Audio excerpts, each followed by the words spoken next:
Hi, everybody, and welcome to another edition of Unscripted. I'm Dawn Mitchell. This week, a double dose of Lynx for you as they tip off on the regular season. We have Napheesa Collier and Cheryl Reeve. First, we start with Fee. Well, Napheesa, first of all, there's so much to congratulate you on, so I'm going to start first with the Time 100. I know it's probably not like the biggest thing on your mind right now.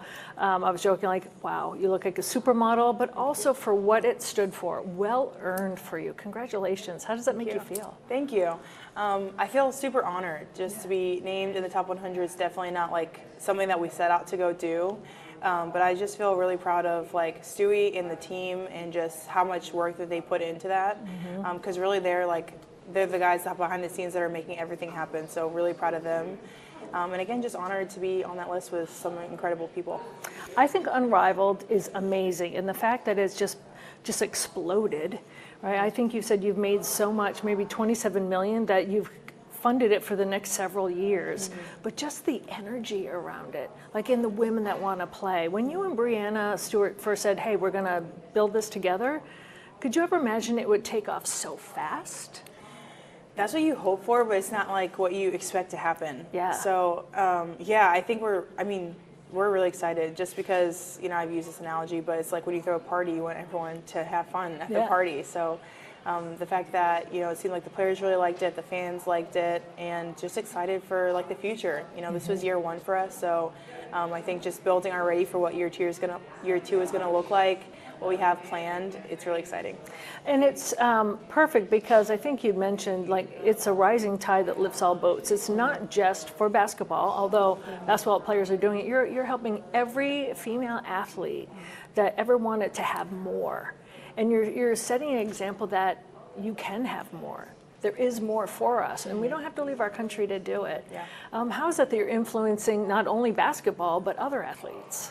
I think just showing what's possible. Yeah. For so long, I think we've just been like content with what we have. They give us a little bit more and we're like, oh, this is great. But I think just changing what it means to treat and pay women's athletes is like our goal. Again, like you said, the high tide rises all boats. We're not in competition. We want everyone to succeed because that's what it means to grow the sport. So I think in that way, just seeing what's possible and, having people take it back to wherever teams that they're on now, and hopefully that sparks more change.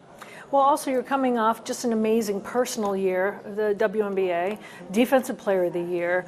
You guys went all the way to the finals, lost in overtime. Just that run was so magnificent, especially with some young players that were coming in and then the veterans that were starting to gel last year. And now you take it the next step. What did you learn? It's hard as a veteran who's been there, done that. What did you personally learn from last year that you're taking forth to this year? I think just our resilience in that, we never got too high or too low in the games. This is a league of incredibly talented people, and so they're going to go on runs. They're going to have great games, but I think the way that we were able to stay poised in those moments, we were never finger-pointing, blaming other people. We were trying to figure it out as a group. What can we do to stop this run or to win the game or whatever it is, to get that next stop? And that's really special. As simple as that sounds, like that is pretty rare to come across in professional sports where you're dealing with egos and everyone is good. And so I think just taking that into the next year, keeping that chemistry that we had and keeping that selflessness that we exemplified last year is super crucial, and I think comes really naturally to us. What I love, you have 2 gold medals from the Olympics. Bridget Carlton went to the Olympics with Toronto. You've got Cheryl that has that experience, and are bringing in Way for the coaching staff. Yeah. So you have all this international experience on your team. So many different personalities. Some of them are hilarious. Yeah. And the fact that it all fits together, where some people might think these are egos and been there, done that. I don't get one iota of that. Yeah. How is that to be part of something like this? It's amazing. As I said, it's like so rare too to have like, honestly, just where you like everyone 1 through 12 and you guys are really good. Yeah. Like that combination is just, it's really hard to come across. And this is the most like college that I've ever felt as a professional athlete, just that sisterhood that you have, that complete, like you just have each other's back. You genuinely like all the people around you. So it's incredible to be around. And then to have them also be just so talented, so decorated in our coaching staff, so selfless and talented in my teammates. It's just like it's been so fun. You know, Cheryl was talking about when Sylvia and Simone were here, they already knew Fee was the next superstar. Like they would tell her, Fee's the next one. Wow. Fee's next. And here you are. You may not have known that, right? But to feed off other women that felt that way about you, that may not have said it to you, but they felt that way and they kind of led the way. How does it make you feel right now? It makes me feel great, especially coming from those two, where two people that I just respect and look up to so much. They were my vets coming in, you know? So that definitely means a lot that they saw that in me, even as, you know, a rookie who's like, everyone's just fumbling around when you first get into the league. So it means a lot. When you look at your college program, UConn, and of course Paige Becker is coming out of it now, and she's going to step into the hornet's nest of the W, right? Yeah. Like it's a whole different world, and you learn. What can you say about fellow alums that are just starting off? What would you give to the rookies like Paige in terms of advice, or how to hold your ground and you know, find your talents this way? Yeah. I would say just like stick to everything that you learned at UConn. I really believe that UConn is the best place to go to prepare you to be in the WNBA, which I think is proven with how many UConn players are in the league, have been in the league, and continue to be. We always have the most people in the WNBA. And I think it's just shown in the way that, honestly, of what the work that Coach Oriema and CD did, who they prepared us mentally over everything. Because so many times he would say over and over, you cannot rely on your talent. You have to be a smart basketball player. Your IQ is the most important part. And it's so true. There's always going to be someone faster, stronger, bigger than you. But if you can outsmart people, you can stay in the league for a long time. So I would tell her to lean on that. Just lean on the lessons that you learned at UConn. You're here for a reason. You're the #1 draft pick, well-earned. So you're going to find your way. It's going to be ups and downs, but she's going to be okay for sure. And finally, when you see all the former players that are now going into the Hall of Fame, right? It's like a parade of Lynx going into the Hall of Fame. And like you said, you studied under them. And now you guys are the next iteration. Went to the finals, like had all this craziness. How exciting is it to have the Lynx now on the cusp of that greatness again, and you're the leader? It's really exciting because we have almost everyone back from last year. We have all of our starters back. And so to know how special it was last year, I think just making sure that we cultivate that same energy for this year, not taking it for granted, doing all the little things that we did last year that made us successful. So it's really exciting. Our future is so bright. We just have to go out and take it and make sure that we maximize off of our potential. You are making a future bright for Mila and other young girls to come. So I just want to say how proud I am of you, and thank you. Thank you. Well, Cheryl, a whole nother year. But now you come in, you have a gold medal in your back pocket as head coach. You've kind of flushed everything that happened with Liberty. How are you feeling right now? Excited. You know, I love the springtime. You know, it smells like WNBA season, you know, and training camp. And I always love the newness of you know, the players that we have. We have 18 players coming off the draft, and there's like this hopefulness, right, for the players that hope to make the team. And then you get through the first 3 days of training camp, and then you start to kind of go, okay, we've got a game, you know, like Tuesday.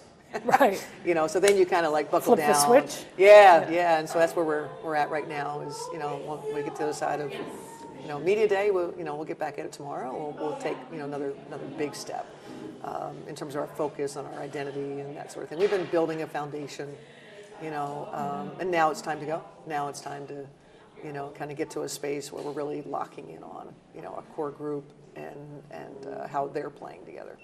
Before we talk about some of the players, Lindsay Whalen, now coming as an assistant on the staff, and she said, you know, it's a full circle moment. She goes, I was a Gopher player, then I was the coach, and then I was a Lynx player, and I'm an assistant coach there.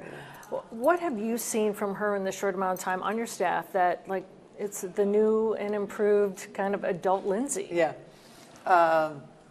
I've loved all my lived experiences with Lindsay, you know, as when we got together in 2010 and, you know, figuring things out together, obviously all the way through to, you know, 2018 where, you know, she wasn't sure, you know, kind of how much she had left going into that season, and just managing everything in between and, you know, sharing that with her. And then, you know, being a part of, you know, encouraging her to be a part of coaching. And I think maybe she probably always thought she might, you know, but to actually see her take it on. And then now to have her, you know, back in the building, in the trenches with us again. Fun, that's probably the first word. She looks happy, it makes me happy. How much our players love being around her makes me happy, because that's what I know about her. Yeah, different role, but she's still Lindsay Whalen. And I think the sponge that I think she is, at the same time, has carved out immediate value in terms of our off season. She spent a lot of time scouting, spent a lot of time, going to Europe and spending time with our players. I really wanted that. I really wanted her to connect, so that we go into the season, having that foundation. And I'm excited, and I think she's excited. I'm excited to be, on the bench with her, deciding things together, and have her input, what she sees and feels. And then I think for her, she's going to feel, like it's going to feel different, just like I'm sure Rebecca has gone through being on this side of it and seeing a different side of me. Seeing a different side of me that maybe they didn't necessarily know existed, or, that I'm not, always just kind of in that driver mode. Right. So they see me more as a person on this side. Well, Lindsay said also what she's seen in this brief time is when I was a player and the plays that I was given, and now I analyze it different as a coach, but I see the details, the intricate details that Cheryl does that now really make sense to me, and that I can implement them. Have you seen that light bulb go off for her on that? You shouldn't necessarily share that. It does make sense because of the amount of time you spend, right? And so she has a coach's lens, having just done it as a head coach. So I think that perspective. And I think, she didn't necessarily have that when she went into her head coaching opportunity. Now I think maybe seeing all that goes into it and what I obsess over, I feel like they knew a lot that I obsessed over, but maybe even behind the scenes that it's even more layered. And how we get to, final answers, because the team gets the final answers, what we work through, to sort of decide. And then, I think it's really important to have conviction. And I think that's what I like to, whether it was Katie Smith after she came off her head coaching experience and was with us, that's what I want them to see, is that you have to have conviction about your identity. There are some things you have to have, right, when you're running a team. And I think conviction is near the top about what you're doing, and forming an identity. And so I think Lindsay being able to see the formation of the identity is probably what she intimated to you guys. What I love too about your team is we saw Bridget Carlton really come into her own last year, scoring prolifically, but just even with her leadership and her confidence, we saw Fee take even the next step of being a superstar, and then starting her own business Unrivaled, and just seeing the success there. That, as she says, the rising tide lifts all boats. When you start seeing the players that had it, and then you kind of molded them and jet fueled straight up, how does that make you feel? It's incredible. I mean. Takes a village, as they say. Simone and Sil have to feel awfully proud because they were the ones that were still here. And they knew that Fee was next, that they were handing it off. They were handing the keys, off to Fee. And there wasn't a better person, to hand it off to in terms of her humility and coachability, all those things that just a really special human. And I know they're super proud of her, and obviously, I feel the same. And then you have Courtney Williams, who really kind of was that spark plug, especially so in the finals, coming into her own as well.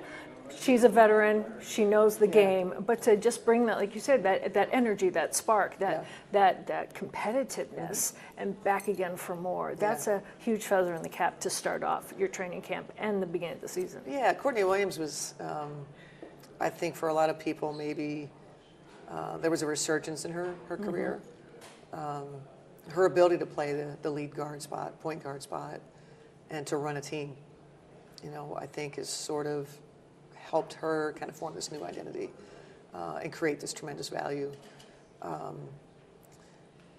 The thing I appreciate about Courtney, all those things are true. how competitive she is. If you make it competitive, whatever it is, like she's gonna give her very best to.